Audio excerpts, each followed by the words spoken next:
Welcome to our Hong Kong Brief program. Today, we've got some exciting updates to share. First up, Hong Kong stocks surged after China introduced new measures to limit short selling and curb computer-driven quant trading. The Hang Seng Index jumped by 1.6%, while the Hang Seng Tech Index saw a 2% rise. These regulatory moves by the China Securities Regulatory Commission, along with dovish comments from U.S. Federal Reserve Chair Jerome Powell, have boosted market confidence. This comes as a welcome change after significant drops in the Hang Seng Index and the Shanghai Composite over recent months. Stay tuned for more on how these measures could impact the market in the long run. Next, the Hong Kong police force is set to replace their US-made service revolvers with mainland Chinese pistols. The transition to the new 9mm QSC-92 handguns is expected to take over a decade to complete. This change aims to modernize the police force's weaponry, offering a faster reload time and greater magazine capacity compared to the current 6-round revolvers. We'll dive deeper into what this means for the city's 33,000 police officers and their training process. Finally, China's social media platform Xiaohongshu has secured significant backing from venture capital firm DST Global, despite a general hesitance among foreign investors towards China's tech industry. The platform, valued at $17 billion, turned profitable in 2023 and has attracted investments from several major firms. We'll explore how Xiaohongshu's success could signal a shift in investor sentiment and what it means for the future of China's tech sector. Please stay tuned for more detailed coverage on these stories. South China Morning Post reported that Hong Kong stocks experienced a significant rally after China's securities regulator implemented new measures to curb short selling and regulate quant trading.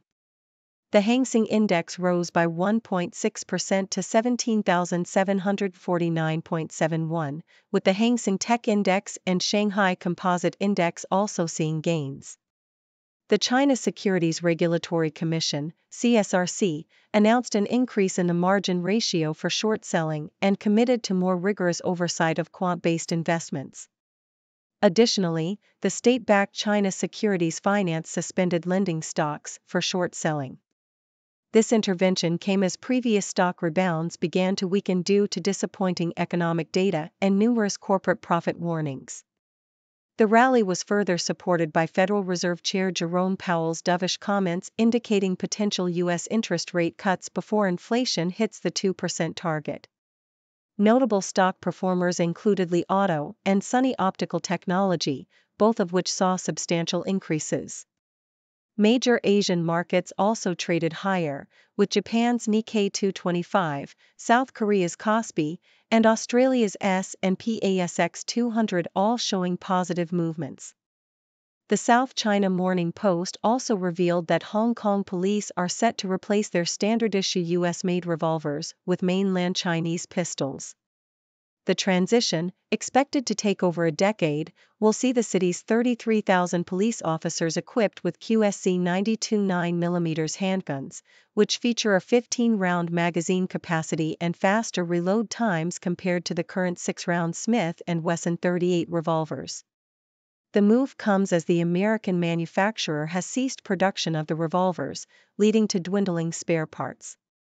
Training for the new firearms will begin by the end of the month, with frontline officers potentially using them by the end of the year or early next year. The transition will occur in stages, starting with new recruits and officers from the Police Tactical Unit and Criminal Investigation Divisions. The new pistols are noted for their suitability for Asian hand sizes, making them easier to aim. The changeover has been in the works for several years, with the force testing the mainland-made handguns for about 2 years. According to the Financial Times, Xiaohongshu, China's rapidly growing social media platform, has received significant investment from venture capital firm DST Global. This marks a rare instance of foreign investment in China's tech sector following a regulatory crackdown. The platform, which is particularly popular among urban women, arranged stake sales that valued the company at $17 billion. DST Global, along with Hongshan and other Chinese private equity firms like Hillhouse Investment, Boyu Capital, and CITIC Capital, participated in the investment round.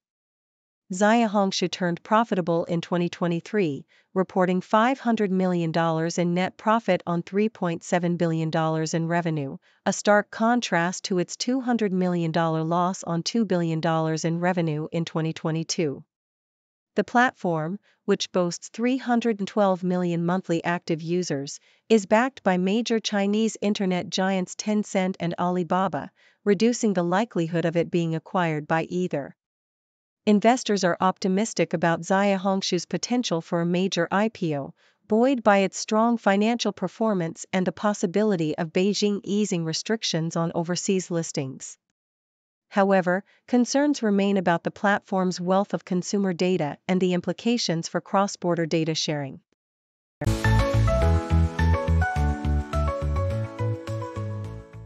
The Globe and Mail, Taiwan's envoy to Canada has raised alarms regarding China's recent threats to impose severe sanctions, including the death penalty, on advocates of Taiwan independence, which could also pose risks to Canadians and other foreigners.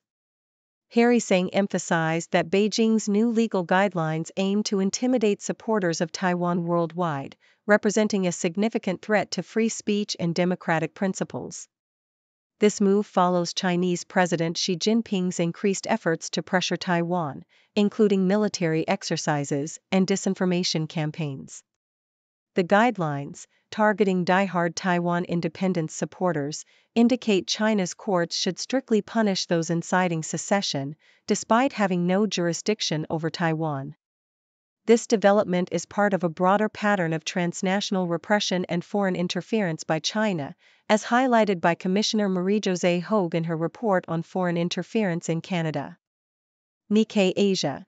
In an effort to revitalize its sluggish economy, China is turning to its rapidly growing elderly population, expected to comprise 30% of the total population by 2035. The Ministry of Human Resources and Social Security recently issued guidelines for training skilled workers in the silver economy sector, aiming to enhance services for the elderly and stimulate consumption. Companies like Quantasing Group are pivoting to cater to senior citizens by offering online courses and organizing group tours. Despite challenges in adapting products and services for the elderly, there is a significant market potential as this demographic increasingly prioritizes quality of life and health. However, experts note that the uneven social security system and the high cost of adjustments pose significant hurdles. Nonetheless, the silver economy is projected to be a substantial contributor to China's GDP in the coming years. South China Morning Post. Financiers in Hong Kong are increasingly recognizing the critical importance of biodiversity and ecosystems for economic stability and growth. This shift is driven by a global emphasis on environmental sustainability and the urgent need to address biodiversity loss. Hong Kong's government plans to introduce a new biodiversity strategy and action plan, aligned with the Kunming-Montreal Global Biodiversity Framework. This initiative aims to localize global targets for ecosystem recovery by 2030 and beyond. Financial professionals are now integrating biodiversity risks into investment analyses and exploring nature-based solutions, such as reforestation and sustainable agriculture. The collaboration between financiers, businesses, government, and ecology experts is fostering innovation and could position Hong Kong as a leader in balancing economic growth with environmental stewardship. This comprehensive approach promises enhanced environmental sustainability, improved climate adaptation, and strengthened economic resilience.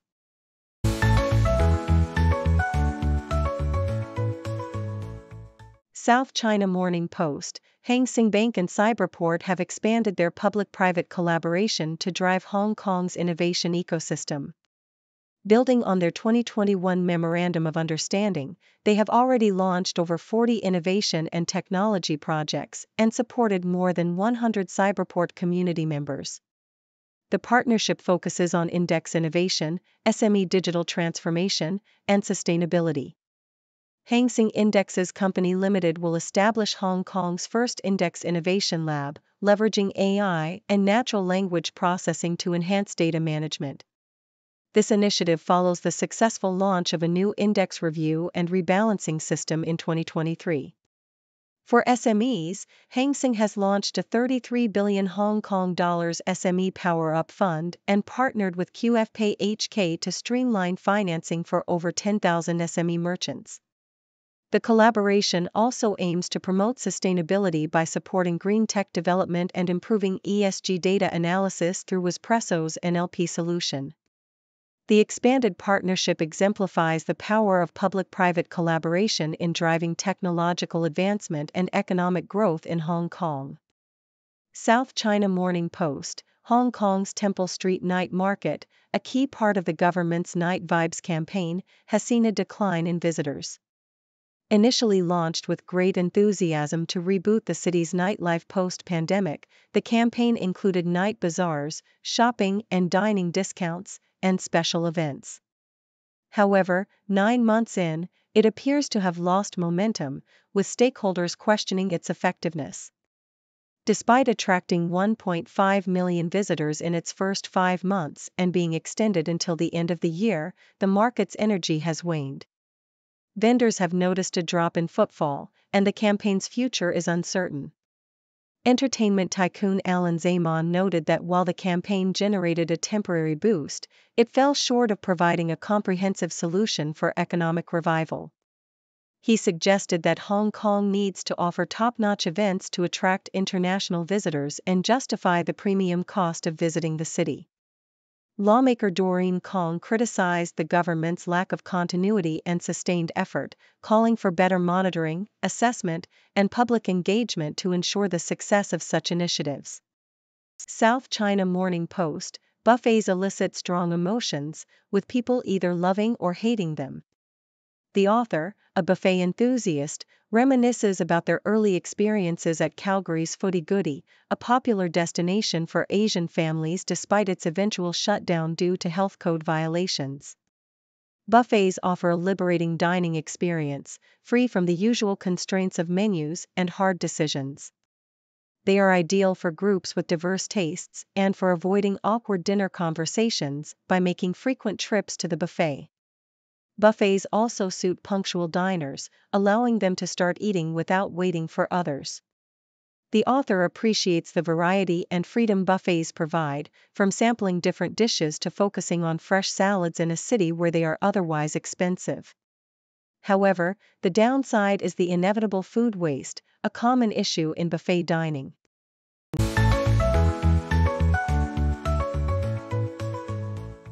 South China Morning Post, the return of Asia's 50 best bars to Hong Kong has transformed the city into a bustling hub of mixology, with a lineup of guest chefs that would make any cocktail aficionado's heart race.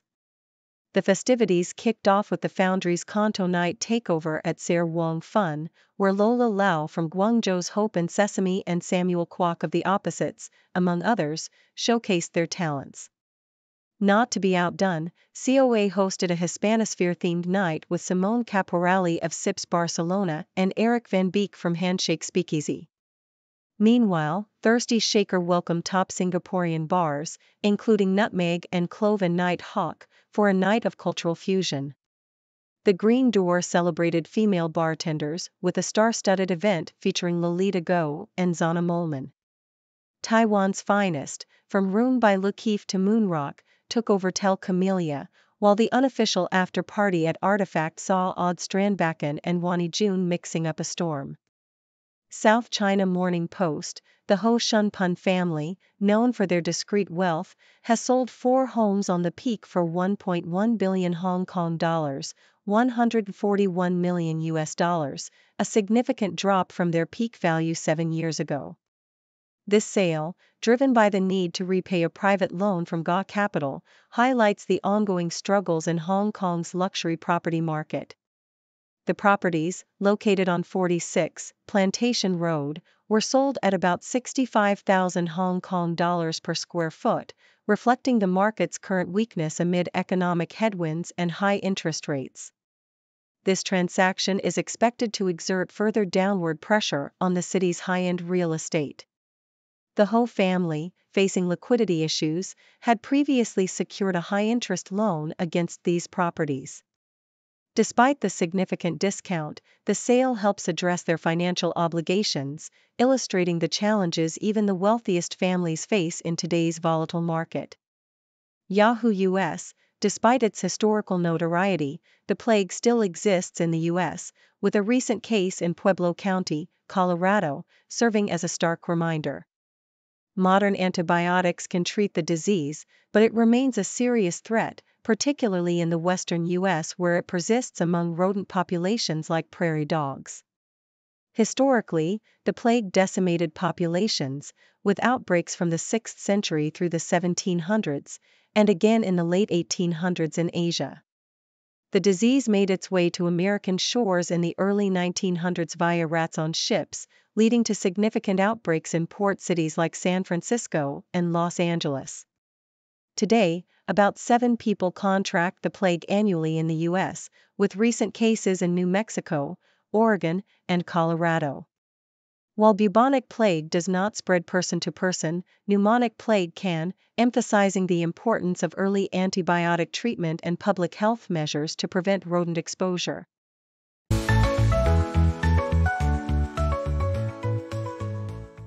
CNN, 2 men from Brooklyn and Montreal have admitted guilt in a scheme to provide millions of dollars worth of electronics to sanctioned Russian entities, which were later discovered in seized Russian military equipment in Ukraine.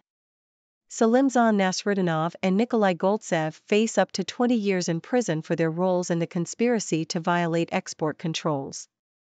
They used 2 Brooklyn companies to purchase and ship electronics critical to Russian missiles and drones. The equipment, rerouted through several countries, ended up in Russian weapons like guided missiles and battle tanks. Homeland Security investigations revealed that the defendants coordinated over 300 shipments, providing more than $7 million in material support to the Kremlin. Sentencing is scheduled for December, and a co-defendant has already pleaded guilty to laundering proceeds from the scheme. South China Morning Post. Apple has launched a humorous advertising campaign in China to highlight the privacy features of its iPhones amidst growing concerns over data leaks on Android devices. The campaign features popular comedian Yu Yunpeng in a series of skits where he learns about iPhone's privacy tools like strong passwords, Face ID, and private browsing on Safari. The videos have gone viral, garnering over 110 million views and sparking widespread discussion on Chinese social media. This campaign underscores Apple's commitment to privacy in China, where data security is a major concern and regulatory scrutiny is increasing. Despite past challenges, including incidents of spam via iMessage attributed to iCloud leaks, Apple continues to emphasize its privacy protections, even as it integrates generative AI into its devices. South China Morning Post. U.S. President Joe Biden has renewed Hong Kong's emergency status, continuing measures that revoke the city's preferential trade status, initially imposed by former President Donald Trump in response to Beijing's national security law. Biden stated that the situation in Hong Kong remains a significant threat to U.S. national security, foreign policy, and economy. The executive order, which must be renewed annually, means Hong Kong no longer receives special economic treatment, and sensitive technologies cannot be exported to the city. This move follows the U.S. State Department's recent visa restrictions on officials responsible for implementing the national security law and calls for the release of opposition figures convicted under the law. The Chinese Foreign Ministry has previously rejected these U.S. actions.